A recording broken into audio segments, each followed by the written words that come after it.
toxic to us. It is. It is toxic to us.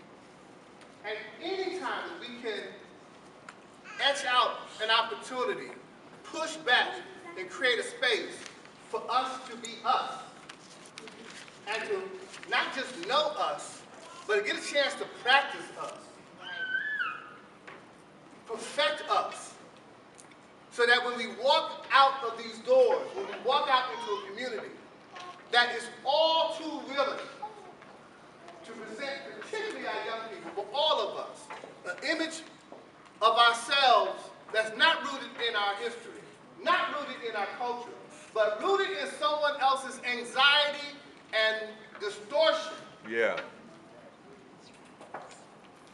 I'm often reminded, I sit in places and I have to challenge people about, why are you in the classroom? Well, just telling myself. But why are you here? And only teaching you better instructional practice, and we haven't even addressed the issue of what you think about the student in front of you. To just teach you to be a better instructor, I very well may be teaching you how to be a better oppressor. Right. Because if you believe that these children are deficient, defective, subhuman, not even human, and I'm sorry.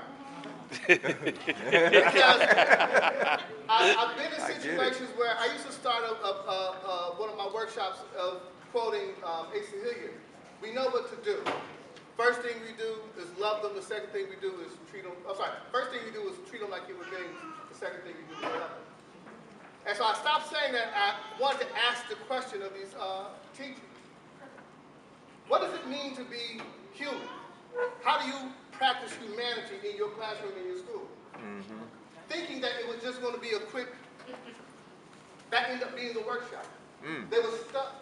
Mm. And then when I went to the next thing, well, how does love manifest in your classroom? And I had teachers fold their arms and get downright mad that I would ask the question.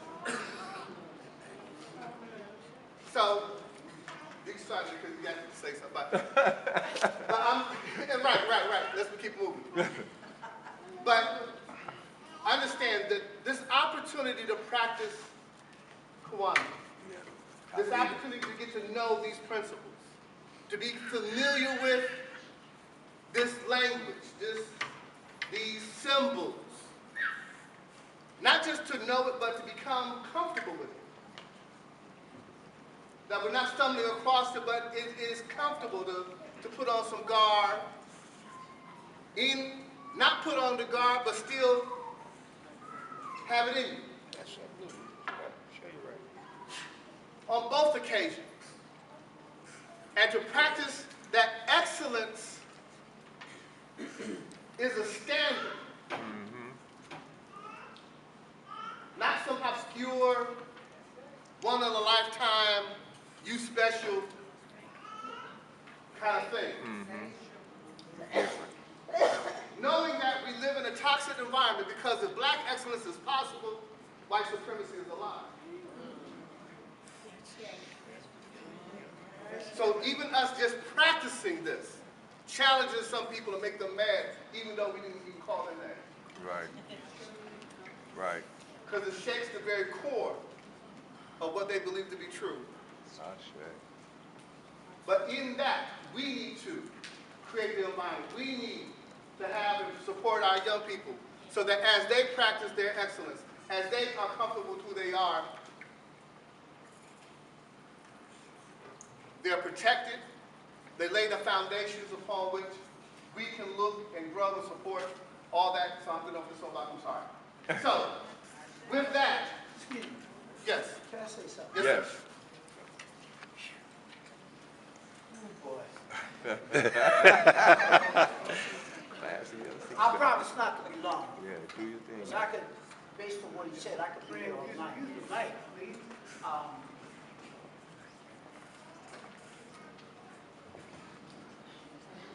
One of the reasons why I want to say something, because Dr. Goggins talked about a toxic environment. Yeah. And we all said, yeah. But I'm disturbed by all of us saying yes.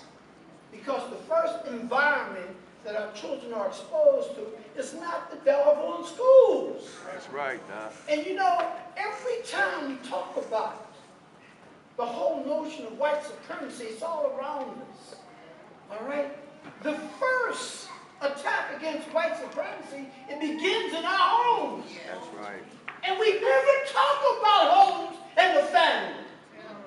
And if we want to talk about Kawaida theory and practice and what this means, it first begins with me and then with my family. If as an individual, if I'm not doing what I'm supposed to do, how then can I take care of my family and my home? Right. I love being in my home. Listen to me. My home is a vacation. And if anybody has been there, when I walk in, I don't want to go out most of the time. But I know in terms of what I've learned, I need to take what I've learned outside the home to teach other people to benefit from doing the right thing. So if we want to talk about what's happening in the schools, let's first talk about what we're not doing at home. And I'm proud of us not dealing with that. We want to prepare your children to deal with what's happening in the school. We better start at home and rebuilding the family. And we as a people, we're not talking about that. Right. We're not talking about how the family has been destroyed and what we are not doing. That's what we need to talk about. Don't talk about the teacher not teaching your child. We are the first teachers of our children. And if you prepare your children at home, guess what? When they go to school, you don't have to worry about those teachers because our children will come home and let us know what the teachers are not teaching them. I say. Yes.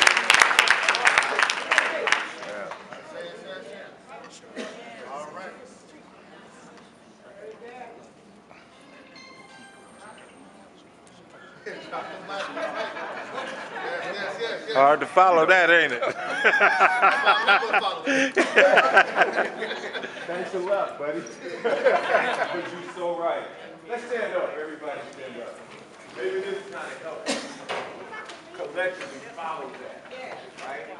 Now in your programs there's a part of praise called Sifa. Just open that up. Open that up. And just we're going to close out with this, and we're going to think about it, not just in words, but also in our deeds. How do we practice? Continue to practice this, not just in word and deed. Tomorrow's Kwanzaa celebration is going to be at Emmanuel Christian Academy and it's on the back of your program. It's on the back of your program for this path. And we would hope to see you all there and everybody else.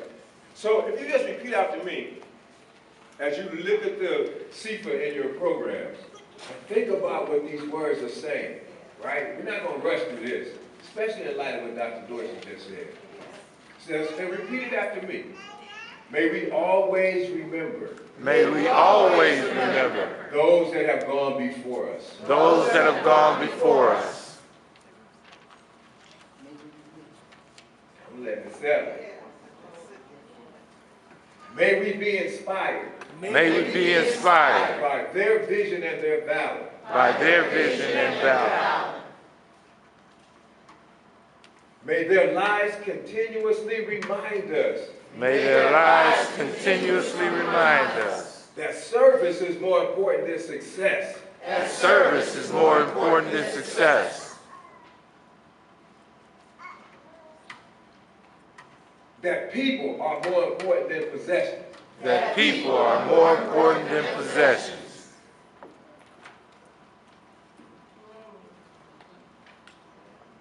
That principle is more important than power. That principle is more important than power. May whatever we do, be shaped and molded, by honesty,